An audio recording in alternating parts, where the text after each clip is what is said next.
Welcome to the Jamodi podcast, where we interview coaches and leaders to find out not just what they do, but how they do what they do. Becoming the best version of ourselves is Jamodi, just a matter of doing it. What's one thing you would do differently if you could start over in coaching? Yeah, I've asked Rick Byrd, the famous coach from Belmont, Hall of Famer. I've talked to him about this question.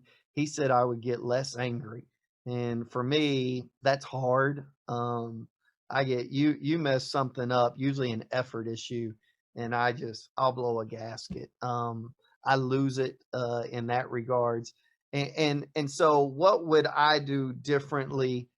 I would tell you that um, you don't know it all. You Hmm. know, when I was a younger coach, it was like, oh, they should do this. Oh, they should do that. Oh, this is why that doesn't work. Oh, if you're not doing it this way, then that's not right. And what you realize is there are a million ways to do this. And a lot of guys do it. I mean, you and I probably had never been around anybody like Scott Drew a day in our life. So you and I experienced Scott Drew together. I wasn't around Scott. I was around Scott the same time you were around Right, Scott. right. And you're like, I don't, does this approach to basketball really work? Like, you can like have a smile on your face and constantly clap. And this works. Like I'd never Relentless been around joy, coaches like, relentless joy. yeah, yeah. My coaches, I thought the good ones like were hard on their players. Yeah, And I mean, they spit in your face. That was my high school coach. It's like if I wasn't in a stance, he would like tell me I wasn't in a stance. So I had never seen anybody who just claps and way to go, guys. I'd never been around that. And so that was different. And what you realize is you don't know it all. Hmm. There's a million different ways to do this. People are really gifted at what they do. And you kind of need to let people be themselves and be who they authentically are. You're molding them, yes. Having high standards, yes.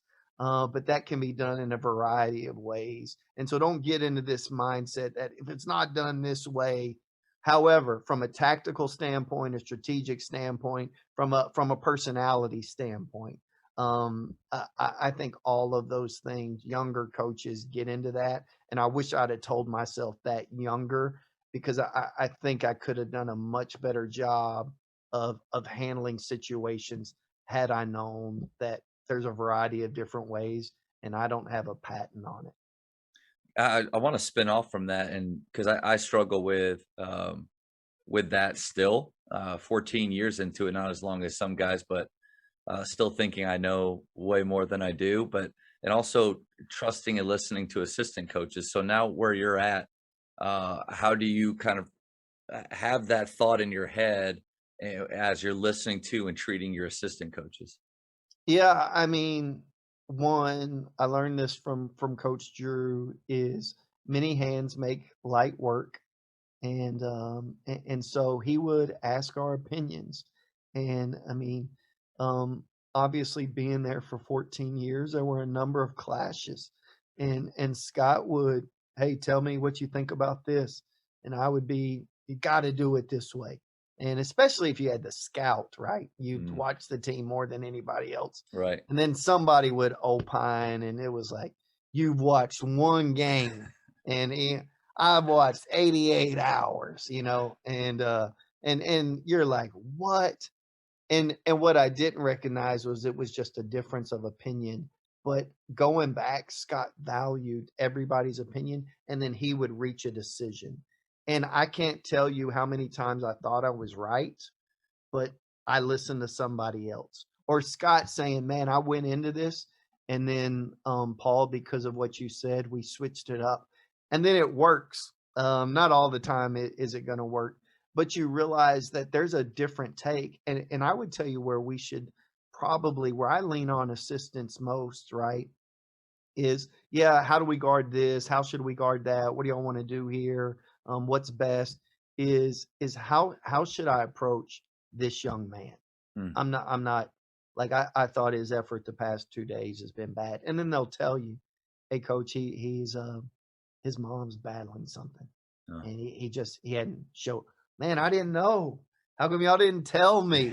And then you feel bad about it, right? Because then you're over there. And so I think where the staff has been immense in regards to their preparation is preparing me for what they're going through, Mm. for what a kid handles, really knowing their stories. And it's on me, obviously, to know their stories, and I'm very much engaged there.